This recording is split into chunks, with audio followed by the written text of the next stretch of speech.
Magandang araw po sa ating lahat. Ako nga po pala ulit si John D. Pilardo. Now, ang topic po natin today is about po sa imminent. So, ano po yung imminent? The imminence of Christ's return means that His coming could happen at any moment. While we don't know the exact time, we are called to live in constant readiness and anticipation.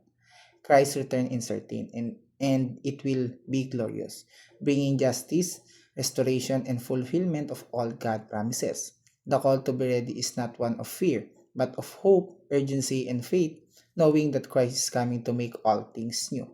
Now, sabi po rito sa Hebrews chapter 9 verse 28, so Christ was sacrificed once to take away the sins of many, and he will appear a second time, not to bear sin, but to bring salvation to those who are waiting for Him. Sa Tagalog po, basahin po natin, gayon din naman si Kristo, minsay lamang inihandog upang pawiin ang mga kasalanan ng mga tao. Siya muling darating, hindi upang muling ihandog dahil sa kasalanan, kundi upang iligtas ang mga naghihintay sa Kanya.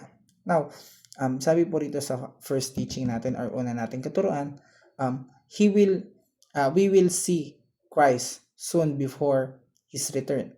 Hindi isang malayo ang Diyos ang sinasamba natin. Siya ay malapit kasama natin sa bawat araw, sa bawat sandali, sa bawat hininga natin. Ang imminence ng Diyos ay nagpapahiwatig na kahit hindi natin siya laging nararamdaman, hindi ibig sabihin ay wala siya. Siya ay kasama natin sa ating tagumpay at sa ating mga luha, sa ating mga kabiguan. Hindi siya nagkukulang o lumalayo. Ang Diyos ay laging nariyan, tapat at mapagmalasakit. So point number 2 po natin or pangalawa nating katuruan, the return of Christ completes redemption. Hindi madaling humarap sa paghihirap. Minsan dumarating ang tanong na nasaan ba ang Diyos? Ngunit habang lumalalim ang pananampalataya natin, natututunan natin na makita ang kamay ng Diyos kahit sa gitna ng ating mga luha. Ang mga sugat natin ay nagiging patotoo ng kanyang kagalingan.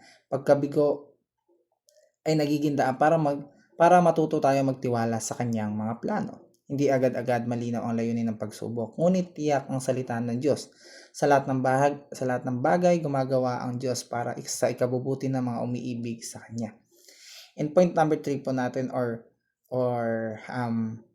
huli nating katuruan, sabi po rito, Christ will come after defeating most of His enemies.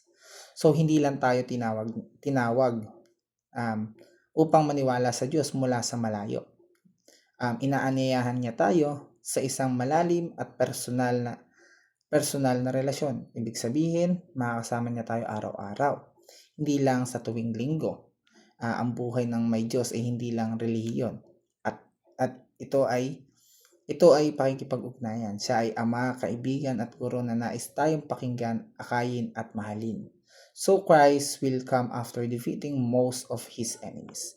Hanggang dito na lamang po at maraming salamat po.